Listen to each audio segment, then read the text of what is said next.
비판을 받아도 걱정하지 않는 법에 대해서 말씀을 드리려고 합니다. 제가 맡은 이 책의 주제는 굉장히 짧습니다. 그래서 짧고 굵게 끝날 예정인데요.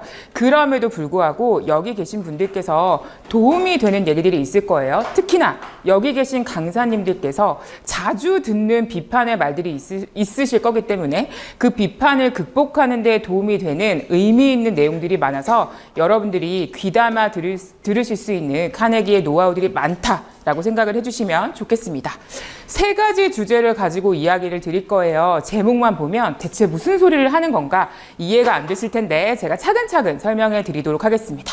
먼저 죽은 개를 걷어차는 사람은 없다라는 주제를 가지고 이야기를 할 건데요. 질문을 한번 드리면서 시작을 해보도록 하겠습니다. 여기에는 훌륭한 강사님들이 굉장히 많으시잖아요. 아마 평소에 여러 가지 비판을 많이 들으셨을 거예요. 그런데 지금도 잊혀지지 않는 부당한 비판이 혹시 있으실까요? 카네기가 가지고 있는 노하우로 부당한 비판을 다르게 보는 관점을 한번 제시해 드리도록 할게요. 자, 부당한 비판은 밑줄의 다른 모습이다 라고 카네기는 이야기를 했거든요.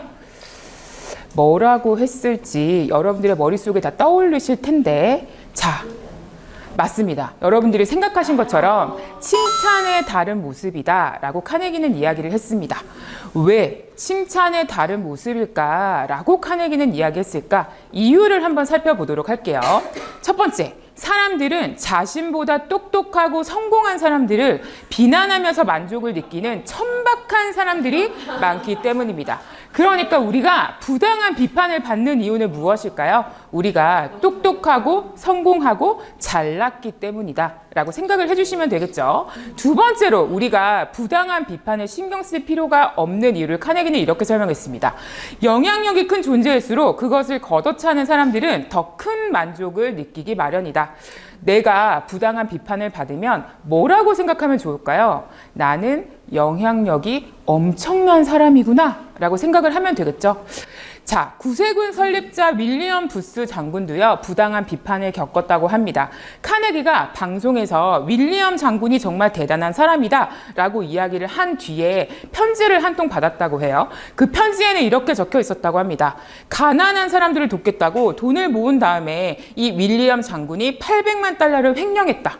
그래서 이 카네기가 터무니없는 사실인 것을 알고 두 가지를 깨달았다고 합니다. 첫 번째는 이 사람이 보냈던 편지를 읽고 나서 나는 윌리엄 장군에 대한 사람의 됨됨이는 전혀 알 수가 없다. 그것은 너의 주장이다 라고 이야기를 했고요. 두 번째는 편지를 보낸 당신이 천박한 사람이다 라고 생각한다고 이야기했다고 합니다. 그러면서 카네기가 이런 명언을 덧붙였어요. 우리나라 출판계에서 지금 가장 핫한 철학자죠. 쇼펜하우어의 명언을 덧붙이면서 이렇게 얘기했습니다. 천박한 사람은 위인들의 실수와 잘못에 커다란 기쁨을 느낀다. 여러분들은 어떻게 생각하시나요? 쇼펜하우어가 이야기했듯이 천박한 사람들, 교양이 없는 사람들은요, 자신에게 느끼는 기쁨이 없기 때문에 다른 사람을 헐뜯는 데서 기쁨을 느낀다고 합니다. 그러니까 우리는 그 사람들의 이야기를 신경 쓸 필요가 없다라고 생각을 해주시면 되겠죠. 자, 그러면 마지막으로 다시 한번 질문을 던질게요. 처음 떠올렸던 부당한 비판이 바라보는 시선이 지금 바뀌셨을까요? 달라지셨을까요? 바뀌셨을까요? 안 바뀌셨을까요? 네, 바뀌었습니다. 좋습니다. 여러분들이 이렇게 관점이 바뀌셨다면 이번 시간이 굉장히 의미 있는 시간이 되었을 거라고 생각하고요. 두 번째로 넘어가서 부당한 비난에 대처하는 방법에 대해서 소개해 드리도록 하겠습니다. 사람들은 아침을 먹기 전에도 먹은 다음에도 그리고 자정이 넘는 시간까지도 끊임없이 자신만을 생각한다. 사람들은요, 남의 이야기에 별로 관심이 없다고 합니다. 전청조 얘기 아무도 생각하지 않아요. 부모님이나 생각을 하겠죠. 그래서 아무도 생각하지 않는 것, 나 자신만 생각하시고 본인의 일에 몰입을 하시면 좋겠습니다. 자, 그러면 두 번째로 질문을 하나 드릴게요. 부당한 비판을 원천 차단할 수 있는 방법이 혹시 있을까요? 자, 카네기는 이렇게 얘기했습니다. 부당한 비판을 막을 수는 없지만 부당한 비판 때문에 마음이 상할 것인가 안 할 것인가를 결정할 수는 있다. 그러니까 우리가 타인이 하는 행동에 대해서는 조절을 할 수 없지만 우리의 자세와 태도에 대해서는 조절을 할 수 있기 때문에 우리의 마음가짐과 자세가 훨씬 더 중요하다라고 이야기를 합니다. 그리고 카네기는 계속해서 자신을 비판하는 이야기가 들리니까 주변 사람에게도 부당한 비판 비판을 어떻게 극복하고 있는지를 물어보게 됐어요. 옐리너 루즈벨트 대통령의 영부인은 이렇게 얘기했습니다. 옳다고 생각하는 일을 행해야 합니다. 어떤 일을 하건 하지 않건 당신은 비판을 받게 될 것입니다.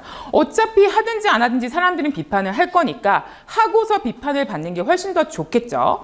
그리고 두 번째, 매튜 브러시는 뛰어난 사람들은 비판을 받을 수밖에 없다. 그러니 비평에 익숙해지자라고 말했습니다. 우리가 영향력이 있고 교양이 있고 똑똑하고 훌륭한 사람이 된다면 비평은 따라다닐 수밖에 없을까요? 따라다닐 수밖에 없겠죠. 그러니까 비평에 익숙해지시면 되겠습니다.